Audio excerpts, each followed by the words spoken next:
Let's give them a hand as they come on up. Yeah.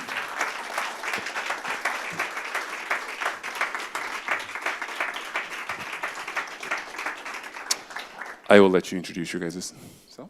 Sure. I'm Alex. On? Yeah, there we go. I'm Alex Johnson. I'm the writer-director. And I'm Pat Cassidy. I'm one of the producers. Yeah, I can give him a hand. Thank you. And so we have at least one cast member here, so you want to give a shout out? James Landry Bear in the back there.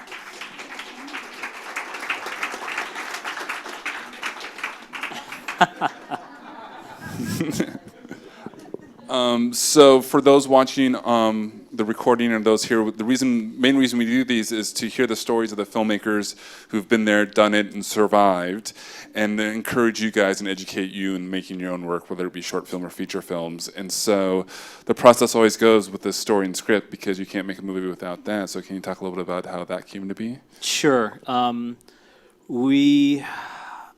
had heard of the scam like 20 some odd years ago, like on 2020 or something, and it always stuck with me. And then I had just moved to Texas 3 years ago. So being in Texas and the scam, and I knew I wanted to write something about. I've been in New York for 18 years, and so just kind of being open to wanting to write something about Texas and kind of feeling Texas. I got obsessed with home invasions because I've lived in apartments for the past 20 years, and so you've got in New York at least you've got like the pre-war buildings with like the 900-pound doors that'll cut your arm off and all that stuff.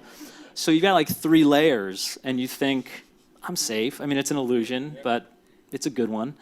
And then you move to Texas, and the 2 things I was obsessed with was when I look at the door, I'd be like, that's it. And, and spiders. I would Google spiders all the time because I was scared of them. But so it just sort of it came from there. I knew I wanted to have a home invasion somewhere in a story. I knew I wanted to do the scam. And I think as I got older, the sadness of the scam hit me more than when I was younger, when I was just like, oh, that's a cool scam. Just the idea that the grandparent really needs to want the child to call to really fall for it. So there needs to be some disconnect between the child and the grandparent. So I got intrigued by that, and it just developed organically from there, and just inspiration. I mean, the character of Dot is a very classic South Austin woman, and it just developed. Yeah. What's your writing process like? Do you character? Is it all based? Yeah, I don't. Most of my stuff before this was character based, sort of mopey New York comedy type stuff that we're all familiar with. My shorts are sort of like that, but character is really most important to me, and I don't really. I hold on to something I did in high school, which was the idea of a spillage page, where you just kind of like there's no wrong idea, and you just in Word I just write and write and write single spaced. Just sometimes I get into dialogue, sometimes I get into description, and I wait until I have like 10 or 15 pages of that, and then I kind of print it out, sit it next to me, and I just start writing and crossing crap off as I move down. But that's worked for me. I know some people have the outlines and the stuff on the walls, like in Memento style or whatever. But I like to build a character and kind of like fall in love with the characters and kind of love the world, and then it just develops.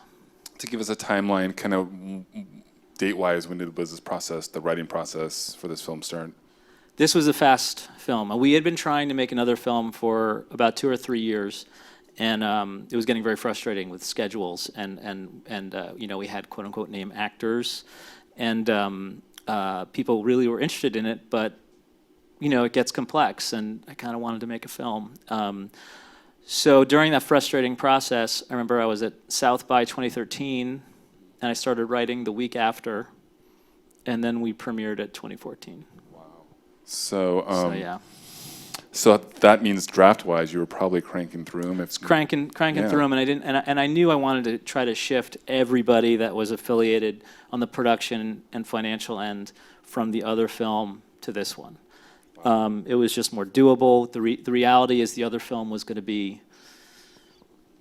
I hadn't made a feature. I produced feature docs. I've been in production my whole life. I produced commercials, but I hadn't made a feature film. I made shorts, and the other film took place in the Andes, and and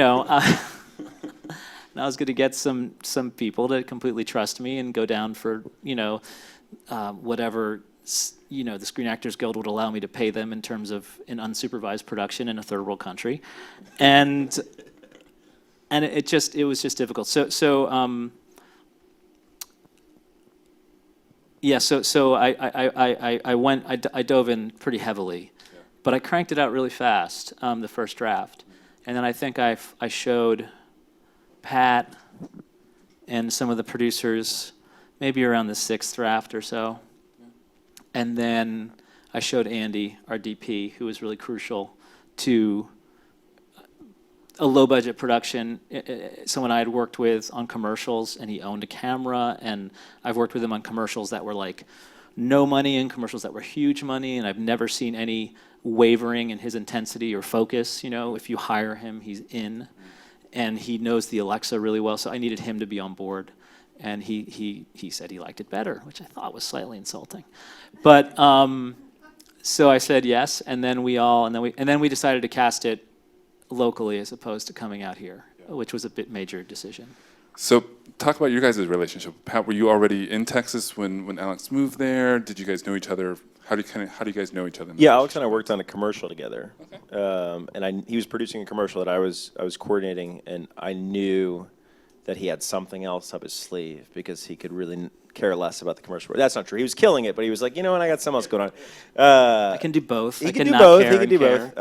And I've been producing independent feature films, mostly based in Austin and Virginia, for the last 7 years. And we got to talking, and I read his script about Ecuador, and I loved it. And then it was just, I guess it was kind of, you were in a place where it was complicated. A lot of starts, a lot of stops, and I overheard him on the phone using language that's only used for feature films about another film he had done, and I just went, "Do you do features?" I do. And I said, "Let's get a beer." Yeah, and then that's how we met. And were you? You sound like you were just in Texas, like this. It was yeah, it was the first. It was. I had been. It was probably like 6 months in, four or 5 months in, I think. Because I got there in July of 2012, maybe. Yeah. I was like your first date, really. Yeah. It was it was a gig with a we hit production it company in New York that I used to produce for, and just the timing worked out. So it sounds like the team and the film in Texas is all integral, and that it kind of all grew together. Certainly, yeah, definitely. I mean, we had one producer in New York who had been on for the other film that he had his strengths, and I didn't want to dump him just because we were doing a Texas film. And then we brought in another producer who was super connected with the crew. So everybody had their strengths, and together we formed like Voltron and made a good team. Nice. And then talk a little bit about that pre-production process. Obviously, it was helpful you being in Texas, and that influenced the story and production and everything. Kind of how many months was that process before first day of shooting? So I think we started prepping seriously in August. Yeah. Right? We had like casual meetings with beer and stuff before then, but I think we first started meeting in August, and it was really we're casting, and there's casting schedules, but also Andy's schedule. He's a very busy commercial DP, and so I needed to have him block out time for us. So I needed to make sure the windows overlapped, and I also knew that South by Southwest was our best chance. I had met them, so I was a face, and I knew I was a local filmmaker, and I knew that I was making a very South by Southwest film. So I didn't want to push it too late. But we ended up pushing it a little bit, and we shot in October. So I think the full team was on in September, production team. And it was kind of like meeting every couple of days casually in August, the production team being in my garage office. But yeah, so we shot in late October into November. Normal deadline for South by was November 12th. We asked for an extension. They gave us to early December. my editor moved into my garage. And yeah, and then we were about to submit it in December, and they gave us a little more time because they were backed up. But they did give us the threat where they were like, it's got to be perfect. Which is a terrible threat for a film festival. I mean, if they watch this, it wasn't a threat. We're all friends. But yeah. I think to your point, that's like, it was very much a film of like, we're doing this, we're moving forward, taking the step forward, and it's going to happen. And outside of Andy's schedule, once we locked that in, or knew he was available, then he was on the project, it was like, okay, cool, we're going to do it. And that kind of, goes in hand with Alex turning the script around, which is a great script so quickly. It was just like, all right, we're going to make this film. Because we've all had experiences with other films where it's like, when is this going to happen? Yeah. You're waiting forever. And I think it was just Alex and myself and the other producer just said, all right, we're doing it. Yeah, I think our first meeting, I was actually, because we were prepping first the Ecuador film, and we had a meeting, and I was expressing all the frustrations of that film. And he was just like, well, this is the first day of pre-production, so it's just positive. This is the first day. It's positive from here on out, which helped a lot because it had gotten exhausting, the negative of the other production. So, and you're not the first filmmaker who said, okay, and it's not they weren't talking Sundance. They were talking about a very specific film festival that the film knew they had a relationship with, and we set it from there and kind of make everything work towards that. Yeah, and I just felt tonally, it would hit a bunch of different parts. The concentric circles would be, in terms of character and narrative and kind of the pulpy aspect, and then Texas, it was really our best shot. So we kind of put it all on that and just hope for the best. Nice. It was a really tense week. Waiting to hear tense, like months. Did you check your email? It was bad. I was driving the car and I checked my email and I saw it, and you shouldn't do that. Yeah. Let's talk a little bit about casting, because you, as you said, you cast it locally, and you used Beth, who's like the Texas casting director. The best. So that was obviously, not being from Texas, was that someone that you guys had worked with before? Or was it just like, okay, Beth is just the woman? I'd worked with Beth on a commercial once, but there's like, I guess, 4 or 5 major casting directors in Texas, and Beth Sepko had a really good resume. She had the resume of, okay, this woman got to cast all principals on Texas-based productions. She got to deal with LA. We knew she had that ability. She's not just a local casting director, although she does do a lot of local Austin casting. But people like Rodriguez had hired her to do their whole film. So we had a lot of faith in her, and she kind of had that same tone with her resume, and she kind of got two-step. And she did Bernie as well, which was very, in terms of the perfect kind of characters in that. So that was really important. I knew that we would be in good hands, and I just didn't want to go. We were going to go to LA to a casting director that we love and that we had a relationship with on the Ecuador film. But my fear was just that if any of these lines didn't work, that you would fall out of the world. And so I just wanted to make sure everybody was local, except for we have Mr. Hebert, he lives here, but he's from New Orleans, correct? Outside New Orleans? Lafayette, Louisiana. Lafayette. Don't you cross him.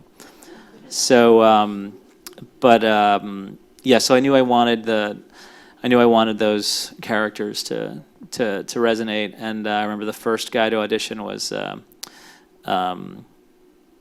Brady Coleman, who plays the lawyer, and I hadn't heard the dialogue in kind of like a Texas vibe yet, and he said the first few lines, and I was just like, this might work. Oh my God. He's a Texas man. He is. He used to be an attorney and plays a lot of them in Texas films. But we did get what I thought. I mean, there are fantastic actors in Texas. There's a lot of them. Mm-hmm. The really good ones work all the time in the 1 or 2 or 4 major motion pictures that get made in Texas a year, and we got pretty much all of them. We got the best of the best in Texas, and it was great. Yeah, and there were a lot of people that blew me away that we couldn't, we just couldn't cast. I was very impressed. I was the cynical New Yorker. I'm like, well, let's give it a shot. And it was a lot of talent. It was really great. And Jason Douglas, his audition, Jason plays Duane, and he's located both here and in Houston, right? Yeah, I think Dallas. Dallas. largest city in They're Texas. similar cities. They're large. Top 5. But I remember he came in and just, I was just floored. He just killed it. Just killed it. So talk a little bit, sometimes for the actors who they do the audition and whether they hear back or not, give them your perspective. Like, how does a director know when it's like, that's the person? Like, because you said you had so many good choices. Yeah. And you're like, okay, that's the one. Yeah, I mean, you get tingly, Yeah. a little tingly. You just see the character, you know, or you see suddenly you see the character just on steroids, the character better than you thought it could be. I mean, there were some people that came in and were great, but maybe there just wasn't. I mean, it's difficult because you're like, yeah, that's kind of how, I guess that's how I wrote her. Yeah, she read the description, or he read the description. But there wasn't something that completely surprised me in a good way. I would almost always just be like, wow, I wouldn't have done the inflection there, but that's amazing. Or I wouldn't have paused like that. I didn't, you know, that's amazing, you know. I like, you know, I really wanted one of the people that had moved to LA but she was an Austin actress, was Ashley Ray Spillers, who plays Amy, and we hunted her down because she had just moved away, and I was just like, no, you know, you have to come back. We brought her back like the day she moved to LA. Yeah, it was like, come back. But she was ignoring our emails. I was like, I left it behind. But she's somebody that has it's just. I think a lot of it might be that she's typically a comedic actress, and there's something in terms of how she interprets the words, but I would just not know exactly where she was going to go, and it's hard to talk about because it is a little magic, and you're just like, God, that's it. I didn't know it was going to, you know, I didn't expect it to be that good, but it's, you know, it just goes beyond what you think. I mean, that's generally when I know. Yeah. That's great. That's great. Talk a little bit. Okay, we got into casting. We're moving into production. You have the day. Talk a little bit about where you shot, locations. Obviously, the local people. Since you were telling a local story, did that help in getting maybe certain locations for free or not for free? Or The great thing about making films in Austin, Texas, is not all the locations are burned. Unless they were on Friday Night Lights a lot. And there's a phrase called Friday Night Lights money. Yeah, you got Friday Night Lights money? No, we don't. So move on. And that's the terrible part is Friday Night Lights. They shot a long time in Austin, Texas, and shot a lot of good places. But I think that shooting in Austin it's still a small town where people are still excited to have production at their location. We were absolutely a low budget film, so we pulled a lot of favors and you know, sometimes it just takes, hey, you can hang around and watch us shoot. We'll shut down the store. Yeah. People were super great. I mean, we didn't, you know, I think I'm a producer. That's how I was trained. You know, I mean, it's everyone always says you don't write with a producer brain, but I think that's not if you're trying to make an independent production. And so, if anything, if people didn't seem like they needed it or they wanted it, it was just, you know, okay, we don't need to shoot here. We'll find it, you know, because it's just, we need them to want it. You know, something will come up on the day or something will come up just before.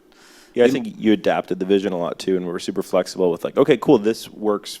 It wasn't rigid, like it has to be this. It was kind of a go with the flow situation. We got a lot of great locations because of your open-mindedness about it. Cool. Yeah, just letting you know. I never told you that before. Cool. We lost we lost Grandma's house 4 days before the shoot, so that was stressful. Houses are the worst place to shoot. It's the hardest. Yeah, it didn't. And there was some hesitation on the tech scout and stuff from the homeowner, and I could tell. And we talked about it. It was a bizarre situation going Yeah. back and forth between this wonderful woman and her husband, who had to be the bad guy, who was saying, "Hey, by the way, I think you put my wife in an awkward position." And we're like, "What are you talking about? Right. We're supposed to shoot in your house in 4 days." And you know, at that point, what's riding on our production is so much greater than his concern, or at least that's the way we see it. So, Right. what is it going to take to get this done? But then you have to also be like, if we shoot here, it's going to be a nightmare. Yeah. You know, it's going to be a nightmare. But we don't want them to know that. No, I'm talking about Oh, you mean- their attitude. It's just Yes. going to be, if they Dealing agree, with a lot they're of just stuff. going to, yeah, it's just going to be like, it's going to be bad news. So across, the people that introduced us to them were the guy who wrote our score. He lived across the street. And he's kind of a hip Austin indie rock guy. And so we were just like, well, can we completely make your house look like a grandma's house? And Remember he was that like, movie we "Sure." were making? Well, we can't make it But unless he you offered move it up. out of your house. He offered it up, and I said no 3 times, I think, and then I said yes. But it was still within like a 5-minute period. So Was there, this is a great segue, any other, because this audience saw the final product. What's kind of give us a behind the scenes of like it stopped raining for 5 minutes to get the shot, or like you talked about the location of the house. Was there any other things where you're like, we talk about? Well, there is one terrible thing that happened on this production, but it turned out well. So we were lucky. We didn't have a lot of bad things happen, except for one. We were shooting 10-hour days mostly. It was about 6 o'clock. We were shutting down. We were owning the suburban neighborhood because the homes were really actually next to each other. It was great. It's fantastic, and that was important to the story that we actually got homes that were right next to each other. We shot interior and exterior there. Well, one different exterior, but we lost the dog. We thought we did. I thought we did. There was a dog that was in one of Dot's the house homes. had a cute little dog, And and it's again friend of friends. This is friends, and it was like, there's no way we can lose the dog, guys. There's no way. And I came in to holding, which is when we weren't shooting Dot's house, that would be holding for Grandma's house. And I came into holding, and I was like, where's the goddamn dog? Where's that little yippy dog that's not yipping? you had one job. And I asked some PA, and they were like, I'm not sure. And then I was just like, get on the walkie, my God, get on the, And then somebody had come by, the dog walker had taken the dog. But we had wrapped, we like camera wrapped, people were packing. I'm like, everybody look for the dog. It was like that moment in production where it's about to rain and all the crew gets together and really has to rally. It was like that, but it was 45 people looking for a dog. Yeah, very cute little white Pomeranian. and that's when the dog walker walks up and everyone's Yeah, freaking just out. like, hey guys, no big deal. what you doing? Shooting a movie? We're like looking for this dog. But to segue something more interesting than that related to the film, there was one situation, one shot that was developed out of location. And I'll let Alex speak to that. Which one? That was the end. Oh yeah, the end. So we, I know the ending. Some people love it. Some people hate it. Some people really hate it. But it was the ending I wanted. I felt like whatever that story was with Dot and James, and the hope that he's not so messed up is their story, and it's not the story we just watched. So that's how I wanted to end it. And so I wanted Beth, I wanted to cut before Beth runs across the street. Beth Broderick. And this is a great example of like actor collaboration, crew collaboration. And she told me, she's like, I don't feel it. you have to let me run across. And I was like, I don't want to see you run across. And she was like, okay, all right, we'll try. I said, listen, we'll try it. We'll try it my way. We'll try it your way. She gets to her spot, in the perfect sunlight spot that we had her mark there. She gets there, she pauses, she takes a breath, and then she's like, there's no goddamn way I'm not running across the street. And I was like, okay. That was the end of your way. Let's do it. Yeah. And we filmed it once, and I was like, yeah, I'll cut out or I'll do something. And then there was literally a moment, and I bought, I understood what she was saying because, she's in the moment there. And she wants to follow through. And I'm like, well, we'll just cut there and then give me a little space at the end just so I have room for timing. And she's just like dying because her character wants to run across the street. And so then there was just one little point after the take where, we're all talking, the DP and I are talking, and he literally just kind of puts his hand, like he's like he's just almost just like flexing his arm out, and he puts his hand down on the camera, and he sees the monitor when he does it, and he's just like, hey, look at this, watch this. And he just did it, and he was like, just about halfway through, I'll do a very gentle slow up, and we'll hear him. And I was like, that's perfect. And then we got the breeze through the trees, which that was the last take. We did it like 4 or 5 times. And the breeze kicked in once we hit the leaves, and I started crying, and I was like, I guess that's it. I didn't tell you that. You didn't get the breeze. That's where the contingency went. Oh, contingency. I paid my for the breeze. first in knowing there was a contingency fee.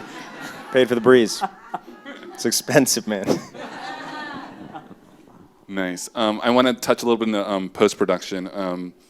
Some filmmakers are sending editors their footage during production. Some wait till afterwards. Kind of talk about that process. What did you do?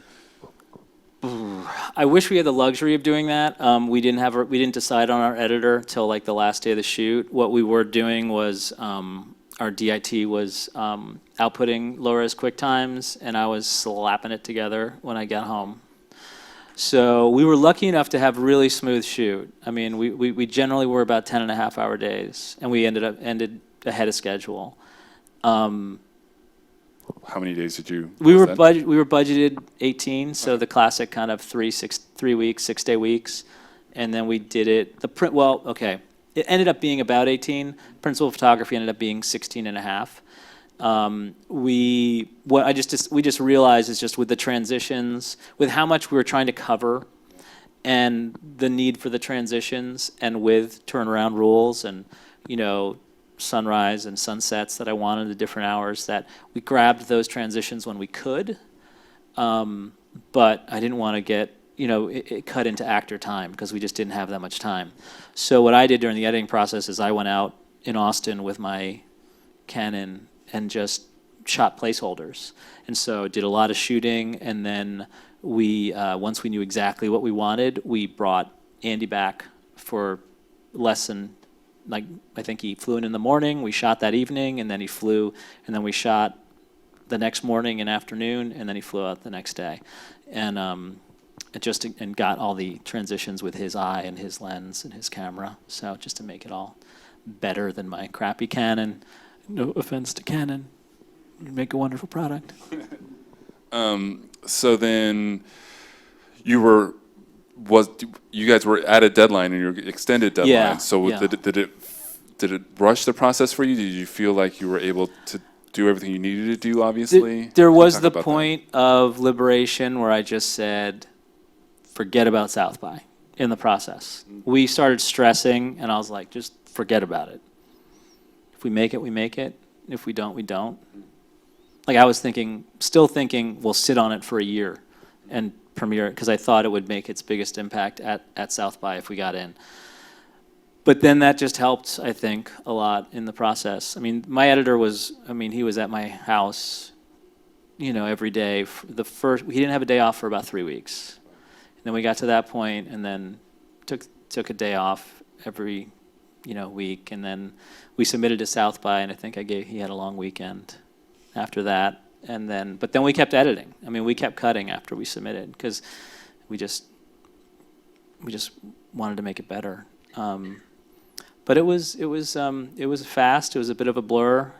That first assembly cut was, they should train you for that. They should just be like, oh, it's gonna suck, and you're a failure, and you're gonna, it just doesn't come together. You see that cut, and it's horrible. But we got there. The saying goes, you make 3 movies: the one you write, the one you shoot, and the one you edit. Yeah. What was some, not surprises, or what did you notice about the film and the editing process that maybe you didn't notice in the writing or filming process? Having only made shorts that I've directed and music videos that didn't have any dialogue, and it's different. Yeah, I've been producing for so long, but it's just like, producing is like being in the passenger seat, and you drive to school. Your mom drives you to school every day, and then you get your license, and you're like, where the hell is the school? When you start driving, and it just suddenly everything's just off just enough that it's slightly confusing. Maybe wrote a little too wordy in the drafts, and to see how the energy of a scene can fade with too much language. You know, I mean, it's different for different productions and different characters and different actors and different directors. But you know, the type of thing where I'm gonna have a 7-page scene, and you're gonna love it, and then it's like, oh, why does everyone seem tired on page 3? So, you know, just understanding that and understanding that, you know, there's a reason for that stuff, and just how the energy of a scene can fade, or what makes it fade, you know, in terms of some of the dialogue, and to see that moment where the actor that has been killing it with the dialogue and that line, it suddenly isn't right. It's you know, it's not the actor's fault. You know, they've been killing it. You know, you got to be like, okay, so what's going on here? What's the matter? Is it too wordy? Is it? I don't feel comfortable saying it. Okay, well then let's. I always say I mean, it's the luxury of being a writer-director, low budget. I should just always say, what's the intent? Is the intent the same as what I want to express? Then let's try it, because I need the intent to be there. But if you can change it, make it, word it differently, whatever works. And then in the edit was omission, I think. Just that kind of moments where you cut things out and you're like, it still makes sense. You know, and just being okay with that, and understanding how important it is. And timing is so important in this film. I mean, I hope it comes across. We tried to pace it a certain way, and you know, and once it kind of gets going, it kind of pushes you. I kind of feel like this. I kind of want the feeling to be in that last third of the film that Webb is just basically on a death march. You know, he's being drawn to that knife. But yeah. What about you? Yeah, that's 100%. He wasn't listening at all. I listened to everything you said. This is for you, Pat. Talk about, so you guys made South by Southwest, and this is such a Texas movie that it obviously made sense to premiere there. What was it like to kind of bring it home to the people, and what was the reactions, and what was that?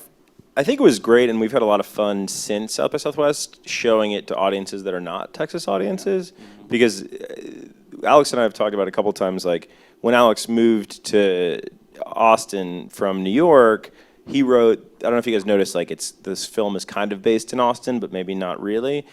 And we always joke that it's like, this is how people imagine Austin, Texas to be. But if you go to Austin, Texas today, it's very different. So like screening it at South by was cool. I think it was a perfect place for us to do it because the audiences were mixed. Like South by is a huge industry event where there's lots of people from LA or New York or Europe, but then there's also a lot of hardcore art fans that are there to see the film. And I think like thinking back to the premiere, there was a lot of like, yeah, just film lovers from Texas. So it was a great testing ground for us, and it was really cool to see. And then Alex went on a fun journey of non-Texas screenings in our film festival tour. There was somebody that walked out of the film in Texas and said it wasn't about dancing at all. I remember I heard them say that. Nice. Yeah. I was like, nope. Touche. But South by was great. It was insanely cool, and I think that's what was so great about being at South by. That's what helped us stand out. Is at South by there's all these super hip, weird films it's a mecca for those films, and we were like the ones that like, hey, we're keeping it real for Texas, and that definitely got some people's attention, which was very cool, especially because Alex is not a Texan. It was a big year for Texas at South by too. I mean, Hellion was that year. Ping Pong Summer was that year, which isn't a Texas film, but Michael Tully lives in Texas. Joe, I think, was that year. Joe wasn't. No, that was 2000. No, that was the same. That was the same year. Bet you. Wasn't it? No, it wasn't. It was the year before. Our last film talked about this too, but I think you guys nailed the idea of audience, of knowing who your audience is, and knowing that, you know what I mean. You're not. Sundance wasn't the first thing; it was South by because of the audience and the community and everything. Is that something you're going to be conscious in the next projects? Is that something? How does that influence you going down the road? Well, I certainly care about audience. So I think, you know, and no offense to people that don't, but some people care second or third about audience. And I feel like one of the reasons it's a South by film beyond the text, beyond the 20 obvious ones, is that I feel like if you describe a film, a South by film, to me, it engages you. You know, it engages the audience. It could be a big budget film. It could be in India. It could be whatever. And it cares about audience engagement for the most part. I mean, there's certainly going to be exceptions, but Part of the reason why there's some humor, it's not all just killing, and characters, because character is important to me, and is because of audience. And also with audience, I wanted to, it's also part of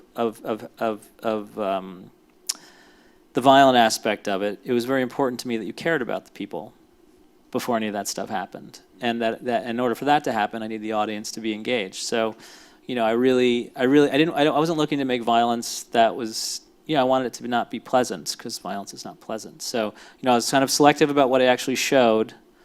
There you can go, basically the home invasion I knew we had to show, because narratively you needed to buy that James would be kind of submissive. The character of James would be more submissive. That's typical with home invasions, is they're kind of shock and awe. They big at the beginning, and then they don't have to do anything the whole time they're there.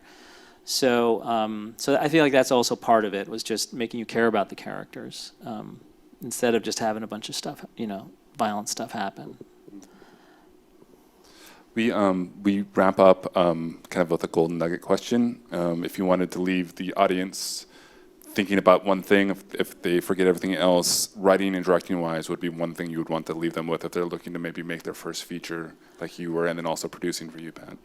I think writing wise, it's massively important to do readings. I mean, I know, and it's not shocking to hear, but it's so important to hear your words and to hear the timing and the rhythm and the beats, because you know exactly how you want to say it in your head.